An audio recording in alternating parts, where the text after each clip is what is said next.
So I was doing a bit of decluttering this week and I came across some boxes of old paperwork, one of which contained a people strategy that I'd written a few years ago.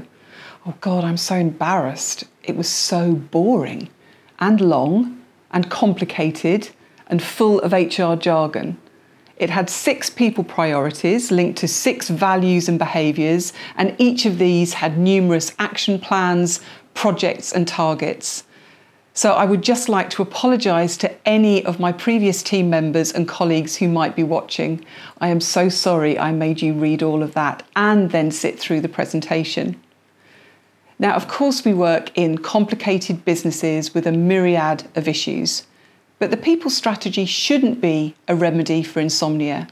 We can produce short, punchy documents that get people energised by our plans and which, more importantly, focus on a few key ambitions that actually matter.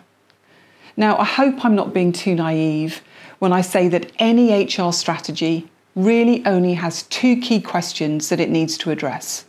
Number 1, can we get and keep the talent we need? And number 2, are we enabling our people to do their best work?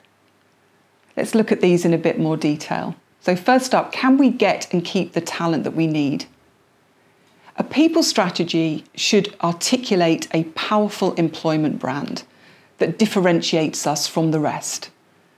We should also be aligning our employment brand to our customer proposition.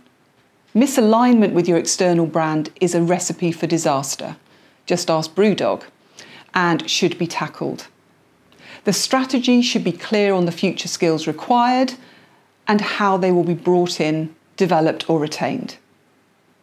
We should also stop avoiding the issue and be clear about how we're going to create space for future talent if the legacy talent can't or won't adapt to the needs of the future.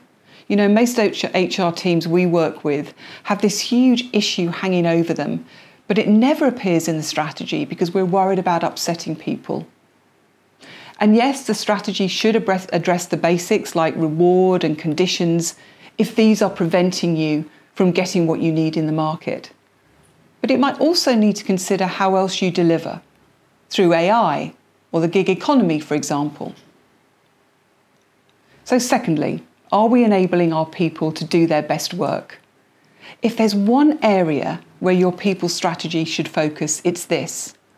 We need to identify how we are creating the conditions where all our people will be trusted and treated as adults, given the opportunity to use their strengths, given the flexibility to work how, when and where they perform best, be led by people that they respect and can learn from, be coached regularly and shown appreciation, and encouraged to try new things and show curiosity. Now, sadly, when we look at traditional HR processes, they're rarely the solution to these challenges. We need to have the humility and the courage to acknowledge that we have to make changes to our approach to learning, onboarding and the rest. We really should try and avoid presenting this as a long shopping list of projects under the usual HR headings. Instead, we can set out a long-term ambition of the experience that we want to create for our people, linked to the business ambitions, and then identify 3 or 4 products that we're going to focus on for the coming year. And finally, we should ensure that the people strategy is produced as a compelling narrative.